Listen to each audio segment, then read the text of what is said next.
is the North End. This is the North End.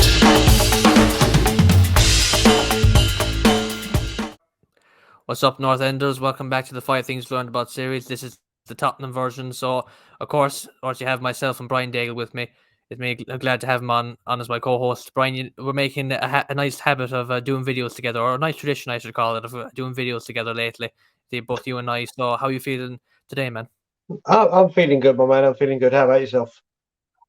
Yeah, not too bad. Just looking forward to getting through this, and we have some interesting points to talk about. So, you know what? I think I'm just going to cut the chase and get straight into the first one. Keep it short and sweet. Yep. So one thing we've noticed, of course, and this has come as a surprise to nobody, is that we're having a huge issue in scoring, and the fact that we haven't had even a shot on target in the last 2 games in a row is frightening. But of course, our front three of Kulusevski, Son, and Kane were, up until the Brighton game, one of the most, if not the most, on form attacking trio in the league. Like, they were right up there with Liverpool's front three, and you name it. But recently, for some reason, they haven't scored one goal. Not one goal between them, not one assist, not one shot on target. And I don't understand why this is the case.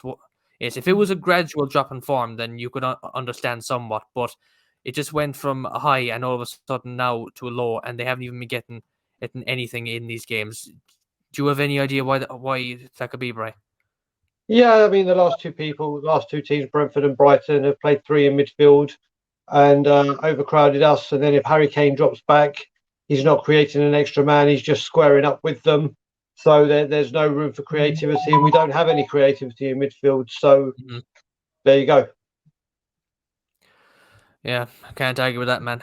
Actually, that moves on to the second point. Now, I know, and I've just mentioned this, the fact that we've had no shots on target for 2 games in a row. But what's frustrating about this, what really, really boils my blood, and what raises my blood pressure, however you're supposed to say it, is that this has happened. But beforehand, before Brighton, we were scoring goals for fun.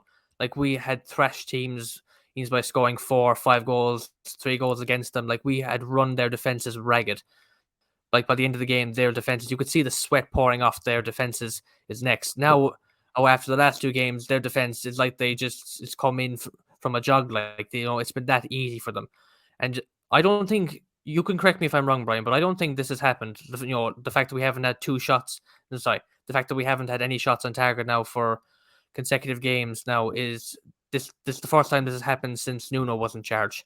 So I'm just saying that I don't think this has happened where we've gone 2 consecutive games in a row without a shot on target since Nuno was in charge of the club. I could be wrong there. Yeah, no. No, you're right. You're bang on the money. Do you think teams have finally copped on to our tactics, or do you think it's a mentality problem, or because, I mean, I'm struggling to see a good reason for this. And like I said in the last point, if it was gradual, you could somewhat make sense of it. But this has just been up there, and then now we're back down there again. It's a bit of both. Like we just said, we don't have any creativity. Teams have worked out how to play us. And the other part is Conte doesn't change his system. And when he's made subs, the subs have been a bit... we don't need Bentancur and Højbjerg, 2 holding midfielders when we need to get a goal. We need extra creativity, and the substitutes have been questionable.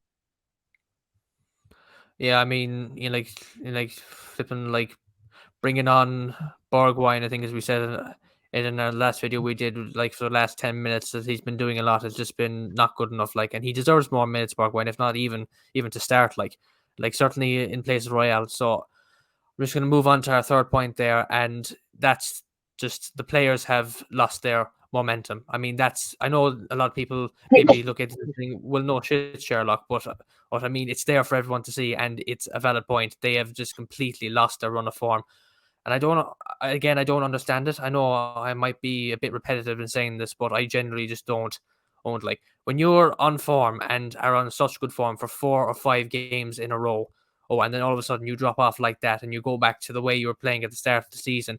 It's not good enough. And you have to start asking now, are the players starting to feel the pressure of this intense top 4 race? Because this year we are in the top 4 race, and we're still in it, contrary to some people's beliefs.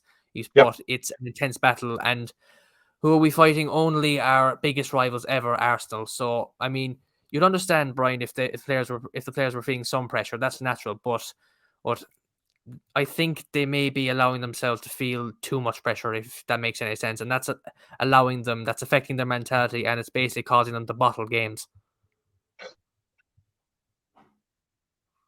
The last bit you've gone after bottle games, you went mute again. I went mute again. Oh, sorry. All right.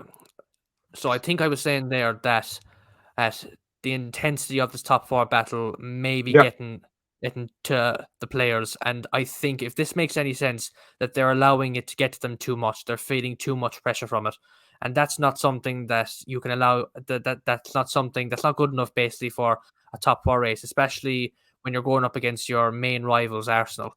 So, or do you think that's the case? Like they're feeling too much pressure, and they're just bottling games as a result of that. Yeah, there is that. It's looking that way. We went first against Brighton and we screwed up. We went last against Brentford and we screwed up. We don't have any leaders in the team, or we have very few. Back in peak Mm. Poch, we had 10, 11 leaders out there, 9, whatever you want to say, and they would all have each other's backs. It's not the case here. No, yeah, I totally agree with you about the lack of leaders. I mean, Harry Kane, definitely he's a leader. Højbjerg, I don't think he's been much of a leader as he has been in the past, especially under Mourinho, but that could be as a result of his drop of form. And Romero, he's definitely the leader in that defense, but he's probably the only leader, which is a big problem there. You need, like you said, a team of leaders, 10, Yep. 11 leaders, like the ones that we saw in great matches at the Battle of the Bridge, like, just a team like basically going to battle for each other and often coming out on top up is what we need, especially now. So our fourth point is that, and you've said this countless times, Brian, that our wing backs, the ones we have at the minute, they're not good enough. They're not top four standard. They're not Champions League standard. You could even debate if they're like Europa League standard. And you know what? To be honest, I'm kind of sad about that because I had a lot of faith in particularly Reguilon and even Sessegnon, but of course, sadly, he keeps on getting injured. But Reguilon, he was good at the start, I think. But recently he's just had a drop of form. Like he was good for a while, and he just about looked like he could play in the system. But recent games have shown us that unfortunately that's no longer the case. And I think Matt Doherty's injury has really dealt a significant blow here to these positions, like especially of course his position right wing back. And now we have a lack of players, of course, as we have in most areas in the team. And the players we have there, like Royale, and even like if you count Ben Davis, if you want to count Ben Davis and that, they're just not good enough. Like, so do you think we need an extensive upgrade in these areas, or do you think we just need a few good players to buy in the summer transfer window to beef these positions up a bit? So we need, first of all, Reguilon played well for Mourinho as a left back, which is his position, not left wing back, because once again we've left the manager short. Emerson is not a football player. He's not even a championship player. He's not even a League One player. He's woeful, and it's through no fault of his own. He was brought in to do a job which he's incapable of doing. Again, down to ownership. We need a major overhaul in the wing backs. Major overhaul with at least one exceptional wing back on each flank, and we're still making up for Kyle Walker and just spending all the money buying cheaper options rather than getting the original one in that could have done the job for a good few years. So wing backs are a huge problem. And we sold Kyle Walker like how many years ago? I mean, definitely over 3 years ago now, surely, and we've still yet to replace him. Jesus, I mean, that's yet another player we've yet to replace in this team. And you know what? I think we should never have sold Kyle Walker Peters because he had potential, and he's showing that potential now. But even from isn't he the one who was a really good set piece taker? If I'm correct. No, he wasn't. He was very good at assists, but that's the thing. We change managers so often that you don't know if he would have fit with what manager and whatever goes on. That part's a That's mess. true, But yeah, we should have got rid of him.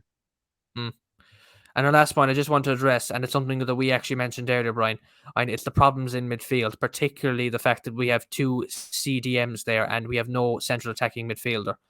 Now, we have Bentancur and Højbjerg, and don't get me wrong, they're two good players, especially Bentancur. Or for the short amount of time he's been here, he's made such an impact along with Deke. But that is not a solid place for the midfield to be in. We need at least one attacking midfielder there. And if that forces Conte to change up the formation a bit, then, I mean, yeah, go on. on so be it. Like, it forces him to play maybe 5 in the midfield, then fine. But I think the sad reality of it is that we don't have a central attacking midfielder. I heard that maybe Kulishevsky can be, with some training, could be made to play in that role. But I think he's doing a good enough role on the wing as he is, assisting Kane and Son. But and of course injuries, have plagued us in that area as well, especially with Skip, who's out for the rest of the season after undergoing surgery, as it was announced earlier today. So, Brian, do you think, I'm going to ask you an interesting question here. Until the end of the season, and just ignore summer transfer window onwards, just till the end of the season, do you think there's any way in which we can sort this position out, or do you think we just have to go with what we have at the minute?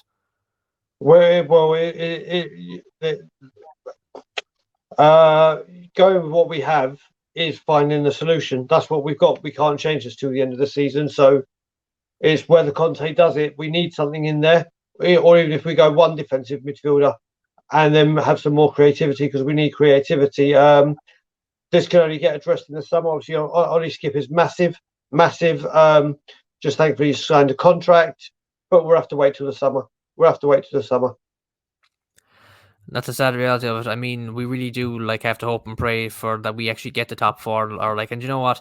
Well, the fact that we're in the top 4 race compared to last season is good, and it shows that we've improved. But I think really the only one of the main reasons is just the manager and the change of manager, not really so much the players, with a few exceptions, of course. So that's our 5 points and the 5 things we learned. Unfortunately, not many of them are really positive, but what do you expect when you've had no shots on target, never mind score or goal? Really, the main positive from that game was that we kept a clean sheet, unlike Brighton. So we're going to love you and leave you with that. I just want to thank Brian for coming on, helping me as usual. Just want to remind you, of course, like and subscribe to this great little channel we have going, sister channel of Tottenham on Tour, and help us to get to 200 subscribers as well. Before the end of the season, even you'd be the biggest legend ever to do that. So I'm just going to leave Brian with his great words, his wise words. And as always, Levy out. This is the North End.